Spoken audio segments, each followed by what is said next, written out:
Hey guys, what's up? This is Dingocrikey here with another commentary video, this time doing an episode review for Transformers Robots in Disguise Episode 9.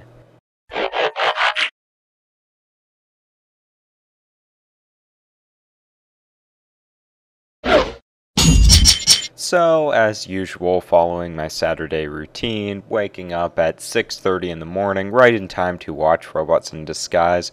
I know a lot of people have a problem with this time slot, as, we all kind of predicted it was sort of like a death slot, but I do wake up each weekend day for the episodes.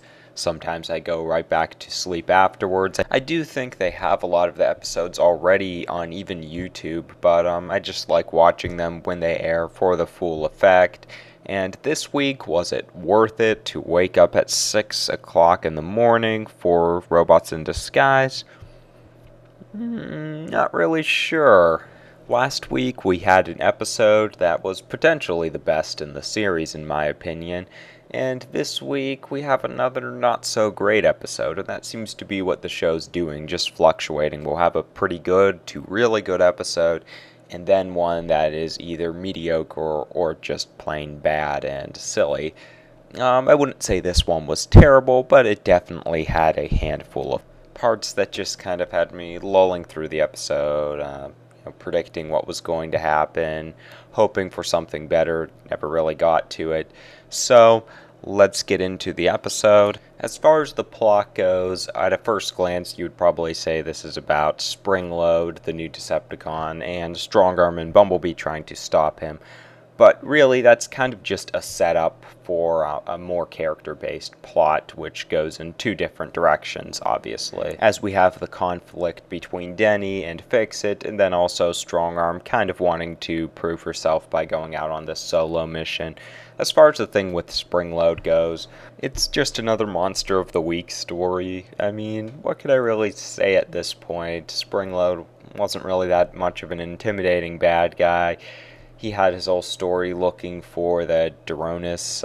I know it's this show's style, but I really do think they're overdoing it with the Decepticons and just, I guess, their silliness, for lack of a better term. And this guy really fit that bill. But like I said, it's kind of like a setup for the character-based stories. And they're okay. Definitely not the best we've seen. I mean, we have Denny and Fix-It kind of arguing about who's the better technician and having like household arguments like what goes where, something wrong with the TV, that kind of stuff. And then of course we have the resolution with Russell doing something with the Decepticon hunter, which it is cool that they bring that back rather than some other random tool. But basically they have to work together to fix it. And no pun intended. And it really just has a cliche kind of feel. I mean, they find this temporary solution to, I guess, a bigger problem of these guys not being able to get along. I know it's a kids show, but they really do it a lot in Robots in Disguise. However, this subplot in the episode is really saved by a lot of Fix-It's moments. When he's telling Denny about the TV doctors, some other things like that. Fix-It's great. His humor really saves the episode, especially because Grimlock and Sideswipe didn't have huge roles in this one, especially not Sideswipe, so it was all up to Fix-It, and he did a pretty good job keeping it entertaining. As far as Strongarm and her story goes, she might be my least favorite of the Autobots at this point, and this episode really shows that she has an inferiority complex. Along with that, she can just be so overbearing with her wanting everyone to follow the rules, not being able to get along or trust anyone. Yeah, she's just really hard to handle sometimes, and this episode just added to that. I definitely don't hate her, but originally Grimlock was my least favorite. I think he's redeemed himself at this point, and Strongarm's definitely become overbearing.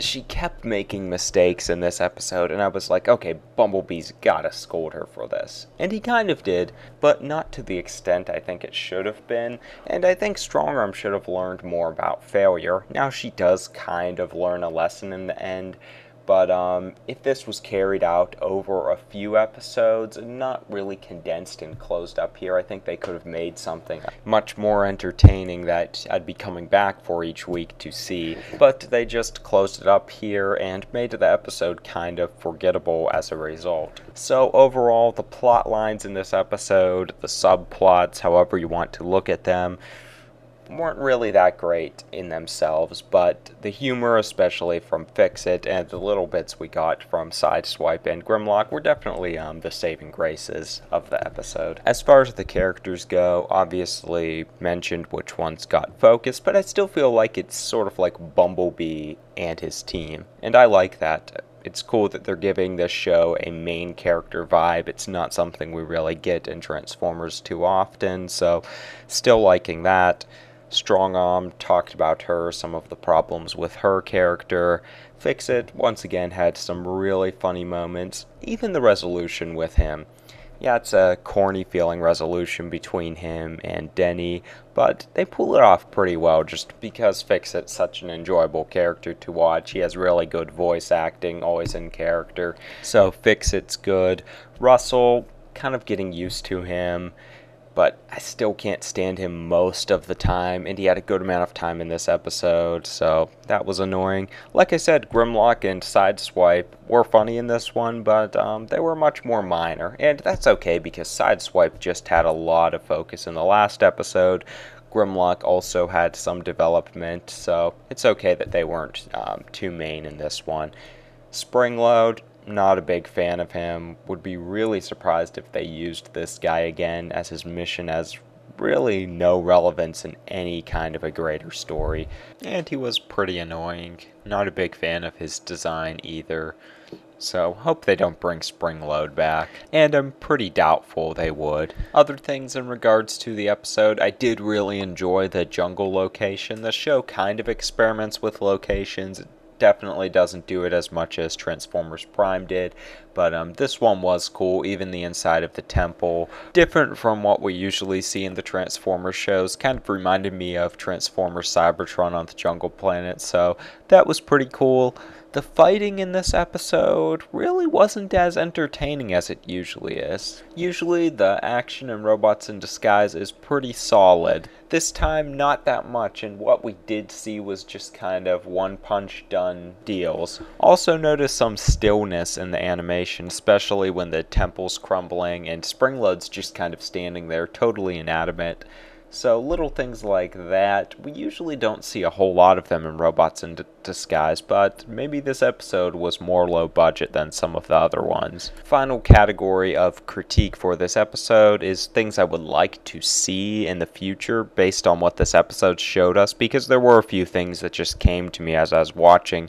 One of those is the Autobots getting a new base. I don't see this happening anytime soon because usually when the characters get a base, no matter how shabby it is, they keep it for the rest of the series or for a really long time, but I do hope they get something new. It's kind of a boring location and it doesn't really make that sense. You know, the Decepticons could break in there really, really easily, so hope they get something better. Also, like I said with Strong Arm, I do think the characters need to fail more often than they do. You know, you can have some resolution at the end of the episode, but carry conflicts out longer, make the characters learn more, and have their mistakes be more detrimental. I think that would add a lot to the series. Once again, I'm not expecting it to be as dark or dramatic as Transformers Prime, but I think even if they're going to do those things, they could handle them in a way that would fit the show, always have humor in there. Kind of a light heart to it, but it definitely would help us take the show a little bit more seriously.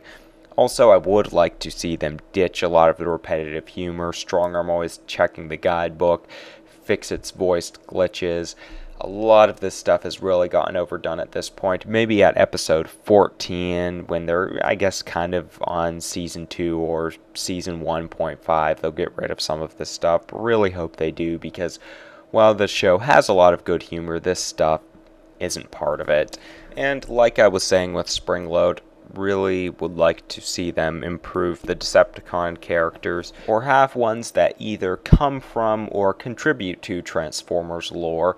Now, I'm going to go more on the side of contribute to than come from, because Transformers Animated really recycled a lot of Transformer ideas from various series, and it got annoying by like episode 5, so I don't see Robots in Disguise doing that, but they could take some from traditional Transformers a little bit more. But their concepts definitely need to be more interesting and more original than just a frog transformer who is green, bounces around, and produces slime as a natural form of defense. You know, they need to come up with more original things that are actually going to stick with the viewers and contribute to future Transformers developments. But that's just my thoughts on what things I would like to see in Robots in Disguise after watching this episode.